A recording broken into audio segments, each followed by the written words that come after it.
If you could go back in time, what would you teach your younger self on today's episode? Today's episode is brought to you by ThriveThemes, blazingly fast WordPress templates and plugins built to get more traffic, more subscribers, more clients, and more customers to you. To find out how ThriveThemes can turn your blog or website into a money-making work of art, go to servenomaster.com/ThriveThemes. Are you tired of dealing with your boss? Do you feel underpaid and underappreciated? If you want to make it online, fire your boss and start living your retirement dreams now, then you've come to the right place. Welcome to SNM031 Podcast, where you'll learn how to open new revenue streams and make money while you sleep. Presented live from a tropical island in the South Pacific by best-selling author Jonathan Green. Now, here's your host. When I was 28, I began my master's program in teaching. The first day of classes, one of the other students was talking to me, another teacher.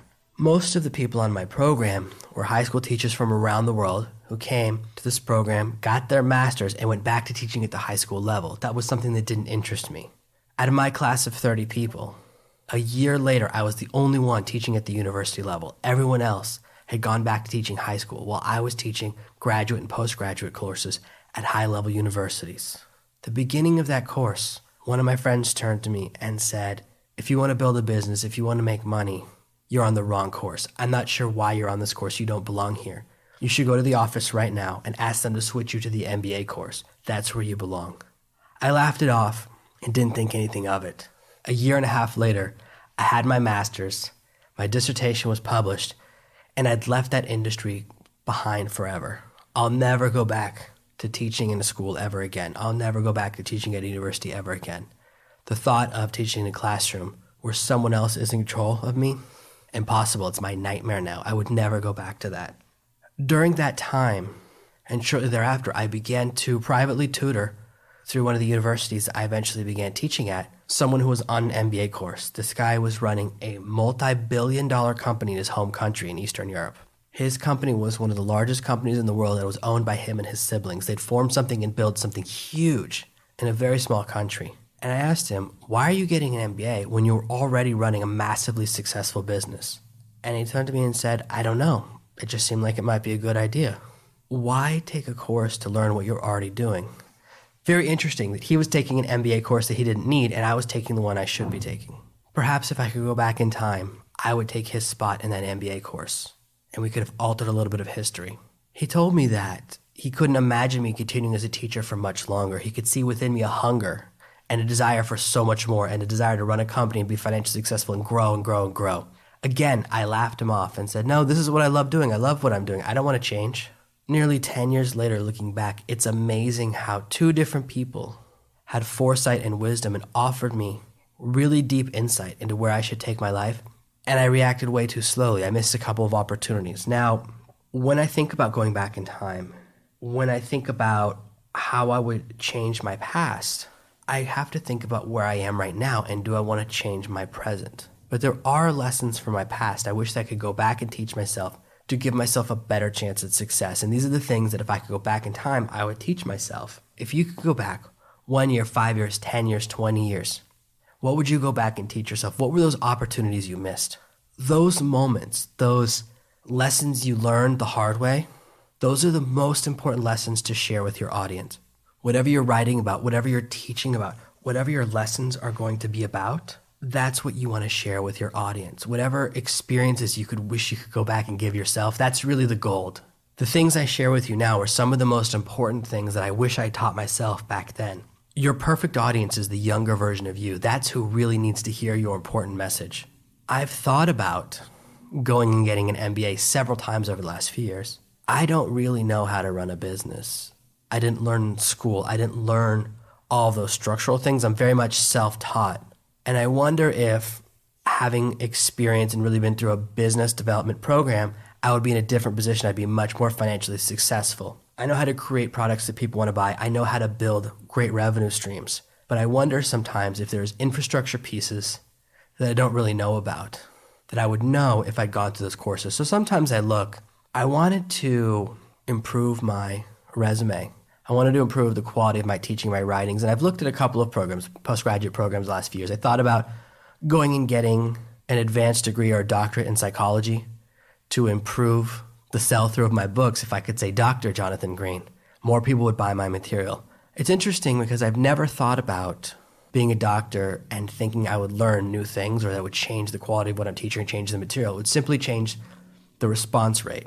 Later on, I began to think about getting an MBA and how that would open up some doors. In between, I thought about getting an MFA, which is a Master of Fine Arts. I thought about the path to becoming an author. I've always wanted to be a successful author, and I did so much research. I read every blog post, every article, all these stories about how to succeed as an author, and they all start with you have to get an MFA to prove you have to get a Master of Fine Arts. You have to get this postgraduate degree in writing to prove you're good enough for people to even listen to you. Then you write and you hope that having an MFA will give you a chance to get your articles or your short stories into magazines, or you're really hoping a little more credential will give you the opportunity to move forward with writing. Even with an MFA, nothing is guaranteed. So you spend tens of thousands of dollars in a year or two of your life getting this degree with a class taught by someone who never succeeded as a writer in the hopes that you can get put into the cycle where you deal with an agent and hopefully an agent picks you up, then hopefully you can get enough attention from a publishing house or a small publisher or something. When you look at the writers you like or any of the writers you know, you probably haven't read a book written by someone with an MFA in your entire life. All of this advice of this entire path that I got interested in, looking back now, I'm so glad I didn't go down that path. As you know, I'm not a big believer in traditional education, but I do sometimes look at these things. I like practical education. I can see the value in an MBA, something that teaches you how to run a business in a very practical way. I know that a lot of what they teach on many MBA courses isn't that, but something that was practical and taught infrastructure, I would think is very valuable. And for a while, I was in negotiations to start becoming a short-term CEO consultant. It's not really what I want to be doing, but it was something I dabbled with about 2 years ago. I was in negotiations with a few companies. I did a little bit of experimentation. It would involve a lot of traveling to wherever the company was based, staying there for 6 months to 2 years, rebuilding the entire company, cutting costs, raising profits, reselling the company with my partners, and then moving on to the next company. Something I looked into, and having an MBA, again, would have helped me with that process. It would have helped people to respect me. A lot of it's about perception. A lot of the value in an MBA is telling other people you haven't. These experiences, these thoughts that I have, looking back, I don't really think they would change things that much. I'm glad I never got an MFA. I'm glad that I never did other things. I don't know if an MBA would have made everything different. I'm very happy with my life. Could my life be better? It's possible. There are some important lessons in life that we can learn from our mistakes, and one of the most important lessons is to accept our past.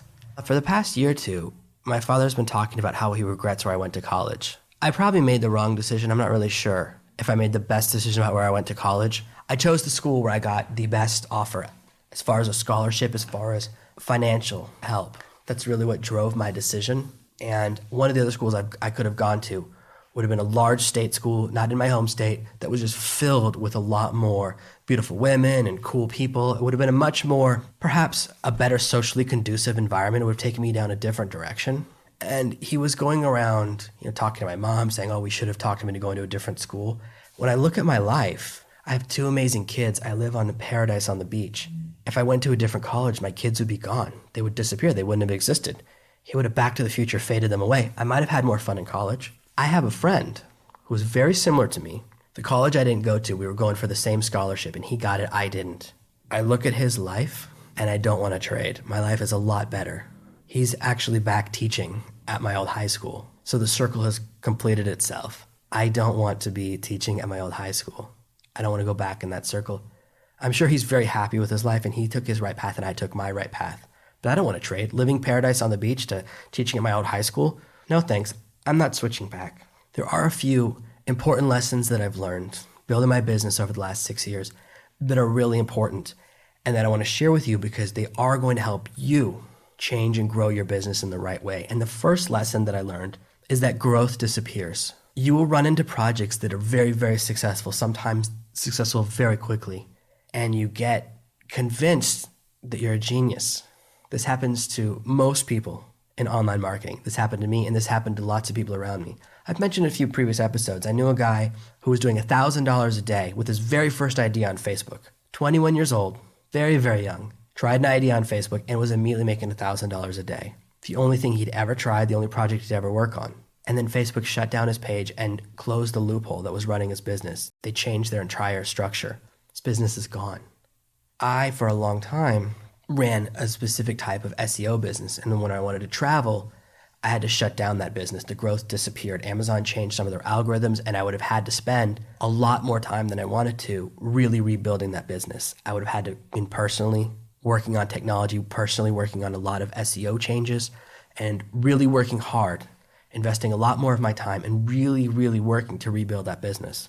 And rather than do all that, I shut everything down. And now, of course, if you go through my local consulting millionaire course, if you go through and listen to the previous episode where I talk about building an SEO business, being a local consultant, how quickly you can make money, I no longer am an SEO expert. I know how to hire the right person and do arbitrage. But at the time, I didn't know what to do. So when I ran into a wall, I didn't know the right person to hire to take over that business. Fortunately, when that happened, I'd already shifted into product creation. I'd already shifted in another market. So the business that shut down was a very small part of what I was working on because I'd moved into a new area. When you have that first success, don't assume that it's permanent. There is an element of luck and there is an element of changeability to this market. And sometimes we think we've built a business when really we've built our first product or our first idea and we haven't transitioned into a business yet. If you watch those investment TV shows that I love to watch, oftentimes someone shows their product, their invention, their creation. It talks a little bit about their sales, and then people they want an investment from tell them, you have a product, not a business yet. Growth will come and go. Projects will go up and down.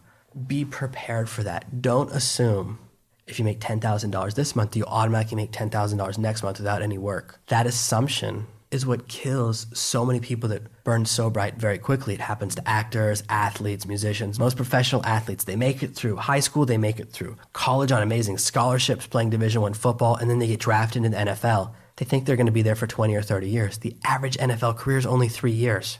Nobody thinks they're going to be one of those guys that gets cut after only 1, 2, or 3 years. So they spend with the assumption that the growth will continue forever. The second lesson that if I could go back to myself 6 years ago, I would teach myself and that I want to teach you right now is to love your list. I didn't always have the great appreciation, the great love, and the great response to my list. I didn't always reply to every email that people sent me. I was too busy living the high life. I started making money way too fast. And I didn't cultivate the relationships. I didn't have the tribe mindset that I have right now. I've matured in my approach to business, in my approach to my customers, and approach to my list. And the lessons I've learned as I've matured is the importance of a long-term relationship, the importance of giving value, the importance of responding to every email people get, the importance of really setting up a strong support structure. So if people contact your support, whether you have an email address for support or you have a help desk set up, you really work to take care of people as fast as you can. It's very important. People on your list, when you become large, you have a large following, you have a list of 5, 10, 20,000 people or even more, you can send a single email and make hundreds or thousands of dollars, and it's amazing and magical. And it feels so unreal that sometimes you stop taking the people on that list seriously, and you're tempted to mail offers that you don't really believe in. It's a dangerous temptation, and you don't want to fall down that path. If you break that trust, break that relationship, it may be impossible to ever repair your reputation, your relationship, your connection with that list, with those people. So treating them with love and respect from the beginning, I teach that because I learned how important that is the hard way. The third lesson that I would go back in time and teach myself is to control your spend. Making money is not very hard for me. I am a very, very good rainmaker. When I need to make more money, I find a way to do it. Part of it is that I'll do whatever it takes to take care of my family, take care of myself, make my bills. I have a great natural instinct for seeing financial opportunity. And part of it is I have a great deal of experience in this industry, and I've been working myself for a long time.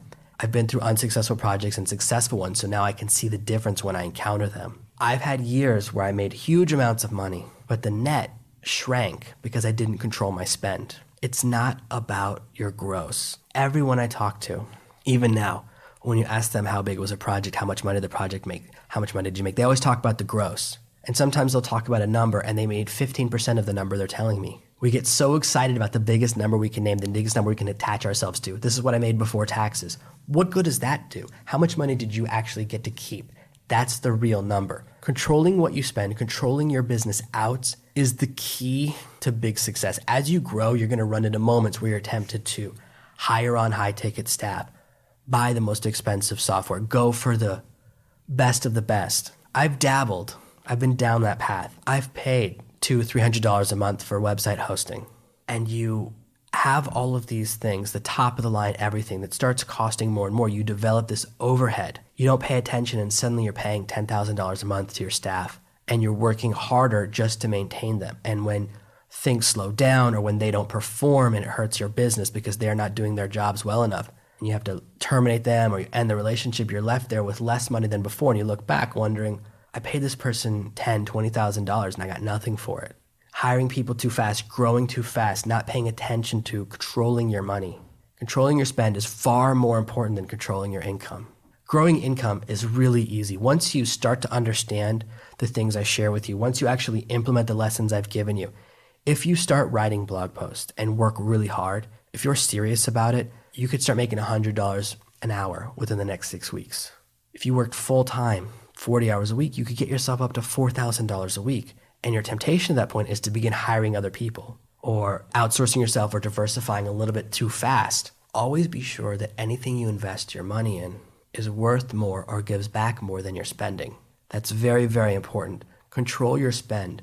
When you raise your overhead, when you raise the cost of running your business, when you buy more expensive mailing software, more expensive shopping cart software, more expensive technology, things that have a monthly fee, all of those bills start to weigh on you because now the first $1,000 you make every month isn't yours anymore. Then the first $2,000, then the first $5,000. Control your spend from the beginning. Learn that lesson, and you'll find it a lot easier to grow.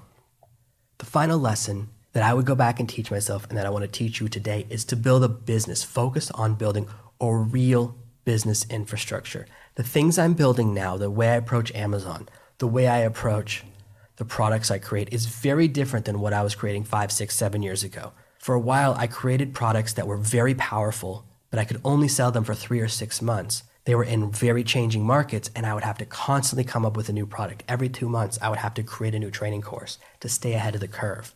It's fun and exciting to be in cutting-edge sectors, to be in things that are very wild and very exciting, but you have to fight really, really hard to stay ahead of the curve. And if you slip or get distracted or run out of time or fall one step behind what some of the other people are doing in technology, what younger people are doing, it's very hard to stay on top of your game. When you build a business, when you build a real infrastructure, when you have products that are evergreen, when you focus on longevity, you create something very different. Some people approach Amazon, my favorite place to sell products, without seriousness. They put out really cheap books. They try to create a book for $25, get it listed on Amazon, and sell as many copies as they can before the bad reviews come in and people realize it's a terrible book. That's the business model, to keep putting out bad books as fast as you can. There's no longevity in that. Eventually, Amazon figures out who you are, what you're doing, and they ban your account. Amazon, when they ban you, you're done. They can find you if you jump to another account, if you try to open a business account, if you try to open a new account in your wife or your husband's name. They often catch you. They track your IP, they track your location, they track your address. They'll notice if similar books start popping up under a new account name that happens to have the same home address or that happens to be the same computer. Remember, Amazon plants cookies, Amazon tracks your IP. All of those things that modern technology allows websites to do means you'll get caught. You can burn out your entire relationship by not treating it like a business. I work so hard to make my books as good as I can. I just yesterday got an email from someone pointing out 5 or 6 typos they found in servenomaster. I immediately went, fixed both versions of the book. The paperback book has been down for 24 hours while they change the printer. I immediately changed both versions of the book. The Kindle version immediately updated, but it took me a few hours to do both of these things. I want the best version possible. Anytime someone emails me about a typo, I immediately want to fix it and change it. I want my stuff to constantly be better, better, better. Even if it's one typo, I go back and I want to fix it. That's the mindset of a business.